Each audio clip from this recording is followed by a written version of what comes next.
Hey, podcast family. Welcome to Motherhood in Black and White. I'm Kaanji. I'm Tara. And this week, we are going to be talking about the holiday hustle. Mm-hmm. Ho, ho, ho, Tara. It's here. It is here. And where did the time go? If you are listening to this podcast in real time, it is the week of Thanksgiving. Mm-hmm. And here in Texas, our kids are off for the entire week for the break. And now 'tis holiday season. Let the Hunger Games begin. May the odds be ever in your favor. Right? Yes. So this 5-week period, it is about hustling. Yes. So let's have a conversation this week about kind of like how we are preparing for this end of the year sprint, some tips that we can give, and how you as a working mom especially are kind of navigating the kid not being in school, end of year reports for you, travel and all of the other things. And of course, sometimes you got to do some holiday shopping in there and cooking as well. Oh, holiday shopping. I need to get on that. So first of all, before we get in this conversation, let's talk about something, this trend that has happened in the last couple of years. And this is the trend to overlook Thanksgiving. Yeah, Skip it. So on October 31st, everyone is all about Halloween. And on November 1st, everyone's all about Christmas and the holidays, right? It's Mariah Carey season. Is that, do we blame Mariah Carey for this? We do, apparently. It is 100% her fault. Oh, yeah. So in order to kind of get things back to the status quo and how they should be, we need Mariah to come up with a Thanksgiving song. Yes. I mean, that is true. If there were Thanksgiving bangers, maybe we would have a Thanksgiving holiday. Absolutely. What about Shake It Like a Salt Shaker? That should be the Thanksgiving song. Yeah, maybe they need to change the words a little bit, because I don't think that's about salt shaking at the table. But maybe it should maybe be. it should be. And so here we are in November and holiday decorations were going out. Lifetime and the Hallmark Channel switched over to holiday programming. Right. And so in my mind, I have not adequately prepared for Thanksgiving week because there was this mental shift to the Christmas holiday season, right, and the December holidays. So I want us to take a step back and think about how we are going to kind of prepare for the holiday hustle of Thanksgiving week and some of the challenges that this week brings to us. Yeah. This year in particular for me is tough because I'm actually traveling the entire week before Thanksgiving. So everything right now for me feels like it's a little bit on fast forward.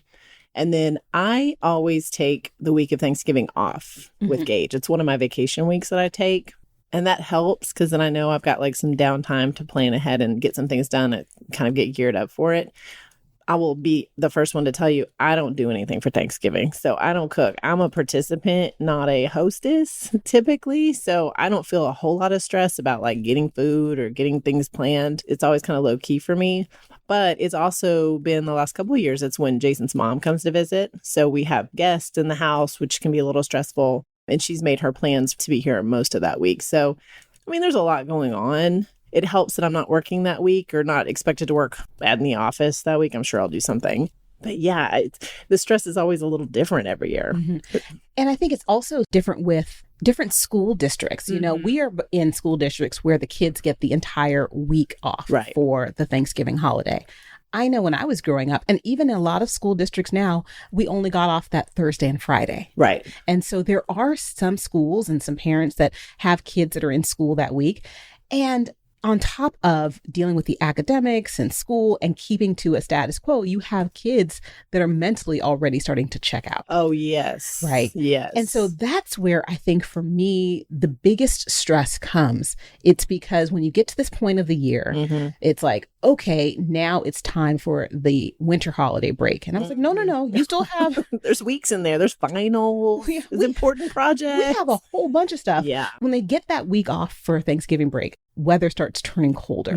It's like something happens with their brains and things kind of start to click off. Yeah. Yeah. 100%. So for us, very similar to you, Tara, we are really participants in the Thanksgiving holiday this year more so than any other year I've ever experienced. As we've shared on this podcast before, we are at the tail end of a remodel in our house. We had lost our kitchen for what was supposed to be a 6-week project. which started probably around the 4th of July holiday.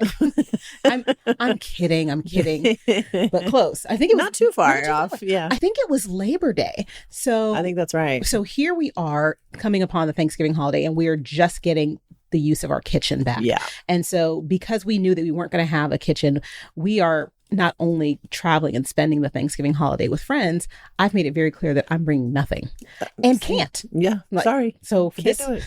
I can bring cups. You want cups? Yes. Cups and ice. Cups and plastic utensils. Right. In the previous years, I've brought side dishes and desserts and deviled eggs and things like that. But this year, bringing nothing. Absolutely. I'm here for it. So, and because we don't have access to our first floor, we don't have extended family in town this holiday season, but they may be here over the winter holiday break. So for me, I don't have that stress, which is wonderful. Nice. Because I've remembered the times on how it's felt when I've had to cook Thanksgiving dinner. Yeah. And also some of the times when I've cooked Thanksgiving dinner along with the help of Boston Market caterers. I mean, Boston Market is good. Yeah. So for a couple of years, that was my life hack. Oh, yeah. I would get, when you have a larger Thanksgiving guest list, certain people like to eat different things. Yeah. And I was like, I'm not going to cook 9 different side dishes. 100%. I might cook 2 or 3, and then I'm going to life hack Boston Market and get the other ones from them. Mm-hmm. So it's like whatever it takes to kind of help us through, do it. And I think that's a great tip for, our listeners too, from both of us, which is it's 100% okay to be a participant and to say no when you don't have the bandwidth to bring it in. Do that next year. There's plenty of years. And then B, when you do need to do things, find outsourced help. It's okay. Yes. Do what you need to do. Yeah. I think so often a lot of us are locked into either how Thanksgivings were when we were growing up, how we expected them to be, or how we want them to be. Right. That we don't sometimes realize, like, it is what it is. Yeah. And they are what they are. And you have the opportunity to kind of create and recreate every single year something new, something special. And you can keep those things as tradition that you want to keep. And you can also just throw them out if it doesn't work for you in this season of your life. 100%. Yes. Yeah. So that's the one thing that I've had to focus on. It's going to look different every single year, and it's okay. And don't have many Thanksgiving traditions. Like for me, typically it was making the deviled eggs and a cornbread dressing, but I don't have a kitchen this year, and I'm not going to be sad about not being able to cook. Yeah. Right. Just accept it. There is no sadness on your face. She has zero sadness. I love it. None at all. The only thing I'm sad about is that there are certain restaurants that are not open on Thanksgiving Day. They do make it hard. They should be home with their families, obviously. But man, just one of them would be cool. Absolutely. Absolutely. And so when we go from Thanksgiving towards the end of the year, it is this mad dash to New Year's Eve. So kind of walk me through or tell us about some of the strategies you have to kind of negotiate and deal with the stresses that naturally come up at this time of the year. I think my biggest strategy is I just keep my expectations low. I don't try to overcomplicate it. I don't try to do the most. I have a pretty good list that I work from every year from a gift perspective. And, some years it's just everybody gets a gift card. Some years, if I have the bandwidth, I go, get a little bit more personal and find things I think people will like. And I just accept where I am. So sometimes I have it and sometimes I don't. I do try to at least do like a brain dump, like early November, where I just sit down and I go, okay, what are the things I know I need to get done in the next 6 weeks? So Christmas shopping, here's my list. Christmas cards, got to get those ordered, get a list going for Gage. Jason and I talk about the budget for it. I try to get my mind around what the to-dos are. And then I just kind of plug them in where I see I've got some open space and I go, okay, well, I know I can do that on that day. I know I can get that done that day. I mean, I do try to be strategic about the few things I need to do, but I still keep things pretty chill. I don't go insane. There have been years in the past where I have I can make everybody in the office pumpkin bread. I have not done that in a really long time. You know what I mean? So I try to keep it really chill. I try to keep it real basic. I try to recognize what I've got space for and what I don't have space for. And then the things that I need to do that I get serious about, I just try to strategically put them into my day-to-day, kind of starting in early November. That Now, sounds boring. a little bit, but I'm nerdy that way. I like spreadsheets. I get spreadsheets. It's okay. It's like low expectations and lists. That's what keeps you on track during the holiday season. I need a t-shirt that says that. That's exactly what keeps me on track all the time. Low expectations and lists. See, for me, it is God and Google. Oh, nice. First, I just got to pause and pray about it and know that it's going to be okay. And the second thing, it's when in doubt, I Google it. But true, like for me, it's not really lists of writing them all down, but it's just kind of thinking big picture, like what are the things that have to get done this year? And what are the things that kind of can get done? And then what are the things that are nice to do's? And so when we look and say, okay, getting towards the end of the year, are we going to go ahead and just put up the same decorations as last year? Right. 100% yes. Yes. Right. Yes. We get our pod back from wherever it has been for the last 3 months. So let's talk about pods. Okay. We put all of our belongings from the first floor of our house. We have a 2-story house. And again, we're remodeling kind of like the main floor. And we put almost everything into this pod container. And that included all of our Christmas decorations and boxes that my husband and I had not opened since 2011. Still don't know what's in them. But this is what I realized. These boxes went into the pod storage container. Somebody came and took the storage container away. No idea where it is. Right. Wow. Like all of my life is in a just by somewhere. Just by. And I'm supposed to, I guess, Google Pods, and they will bring it back on the day I ask them to. Anyway, I digress a little bit. Very curious. But this is what I realized. What I consider all of these necessities have been in an aluminum container somewhere in the state of Texas or beyond for 3 months. And my life has continued and I haven't missed anything. You haven't needed one thing in those boxes. Have not needed one thing. Isn't that crazy? Isn't it weird when we think about the stuff? Yeah. Right. And why it is that we continue to kind of accumulate stuff. And when I come upon the end of the year, it is a time for me to do this inventory. But having the physical inventory be done, it makes me realize like, oh my goodness, we've been carrying around stuff for decades. And I'm not just talking about the physical stuff, but we continue to carry it around with us. Yeah. And why is that? Is it because we're afraid of letting it go? Is it because we're afraid of like, I mean, it just blows my mind to think that nothing in my house did I need. You haven't had to pull it out. Well, you haven't thought to yourself, where's that thing that I want? Oh, it's in the pod. Darn it. Not one time. No. That's wild. I think we're the same. We were just having that conversation because we opened a closet recently and there was a box in there that I think has been in there since we moved in this house, maybe 7 years ago. And my husband pulled it out. I was like, well, just throw it away. And he goes, well, I need to go through it. I go, for what? I go, we've been in this house 7 years. You haven't needed one thing in that box in 7 years. I bet we could just throw it out. So we've had those conversations. I mean, I'm no better. Please know there's boxes for me too. But I don't know. I think sometimes we don't want to just get rid of things sight unseen. We want to touch them and feel them and make a decision about it first. And so then things accumulate because we never get to that part of it where we do the inventory. That happens. I know it happens to us. And I know for me, I have moments where I do go to clean things out and I don't purge as much because I have those fleeting thoughts of like, well, I might need this. You know what I mean? There might come a time when I do want this or need this. Yeah.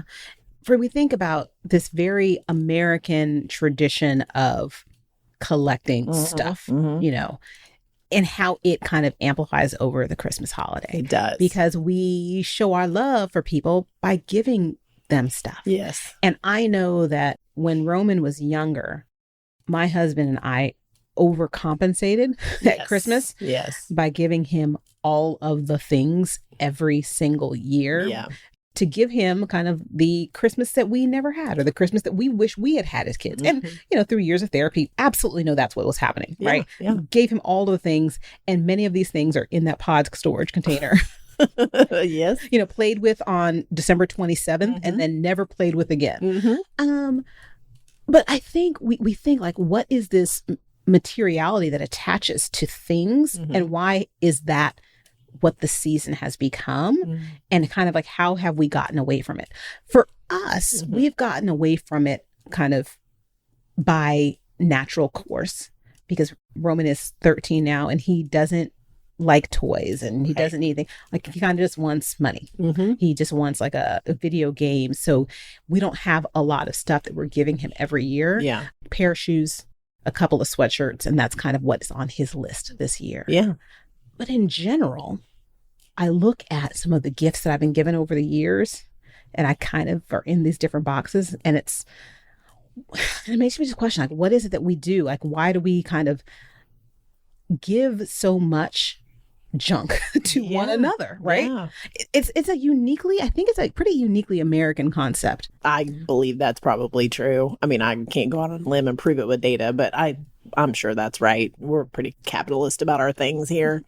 I know that Jason and I, a couple of years ago, would find ourselves saying, I don't really need anything, but I have to get you something to have something under the tree. And I think like maybe last year was one of the first years we were like, I don't really need you to put anything under, you know what I mean? I don't need anything. And so it's like rewiring ourselves to be like, if we're not opening a bunch of presents on Christmas, what are we doing? And I'm like, well, we could be doing a lot of stuff. Like there's plenty of other things we could do, because we're having the same experience with Gage. I mean, it's definitely smaller and smaller every year, his pile. And this year he wants a laptop, and I'm like, well, if you get a laptop, you're not getting nothing else. You know what I mean? Like it's going to be absolutely. Like same. I get him socks, I get him underwear. He gets that kind of stuff because his mother is practical that way. But yeah, so the pile definitely gets smaller and smaller. And I think Jason and I have had to reckon with why that felt weird. Why does that feel like it's not okay? Because we would hear ourselves saying like, well, we got to have something to open. I'm like, do we? I don't think we do. All right. Yeah. I think that comes back to the commercialism of it. And again, something that I blame Mariah Carey for. Yeah. It's like, all I want for Christmas is, and then there are 30 things on the list. A lot of boxes to tear open on the day of. If it were only true that all I want for Christmas is you, then it would be a totally different ballgame. Yeah. But this year, I think, and we'll talk about this as we get into 2023, but 2022 has been this year of kind of deep introspection for me. And I've had so many losses and so many opportunities to kind of just like reflect on the fact that I have now probably lesser years ahead of me than I have behind me. You know, I think they said, what was the average age for women? I think the average age 75? No, mortality age. No, it's like 92. Oh, you're right. It is 92. I think it's like 92 for women. So that's men that can't make it past 75. Yeah. Well, how about this? Riddle me this. They said that half of the people born in the year 2000 after are going to live to see 100. Really?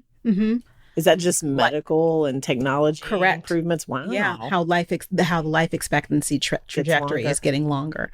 So interesting. Yeah. So if the math holds, and I'm terrible at math, but I know that I'm more than halfway to 92 now. So I've done a lot of things. By two, carry the one. That's about right. That's kind of where I am. I'm like, true story. We were in the car a couple of days ago with my son, and I said, 23 minus 8. This dude pulls out his iPhone. Oh, no. I was like, you were in 8th grade. 23 minus 8.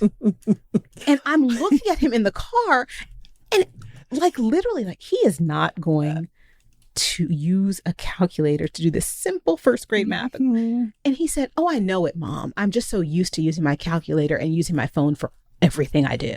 Okay, well, let's put it up this time. Let's just practice not using it. How sad does that make us? I sat next to a grown man that did something very similar in a meeting recently where I looked at him and like said the number while he was still pulling his phone out. I'm like, sir, we are grown up people. You know how to do that math. But this is like to all of you math teachers who said that we would have to know these equations because we wouldn't ever have to what? We wouldn't have calculators available at all times. Wrong. Yeah. Anyway, we digress. It's like Santa Claus listened to us and gave everybody on the planet a calculator. It's like all that for our math teachers. That's right. Yeah, but totally digress. So you're halfway there. So I'm halfway there. And this year I was thinking like going through my closet and things I have literally been carrying with me for 3 decades. And again, as we were saying earlier, Tara, it's not just the physical stuff I've been carrying with me for 2 or 3 decades. It's the stuff that kind of like is just the junk in my life and in my heart and in my head that I've been carrying. And I've realized that it's time to start cleaning all of that out and try to make space for this kind of the newness, right? And it's hard to make space when you have so much junk in your old space. So for us, doing this kitchen remodel and house refresh has been really, really good because it's given us the opportunity to kind of start to take inventory of all of the things and start to be and feel refreshed. So that's kind of how I am heading into this holiday season and hoping that the hustle that has defined holidays for me for the last 30 something years slows down a little bit in this season. Yeah, me too. I'm going to take some of that with me too. I'm due for a good inventory, physical and mental.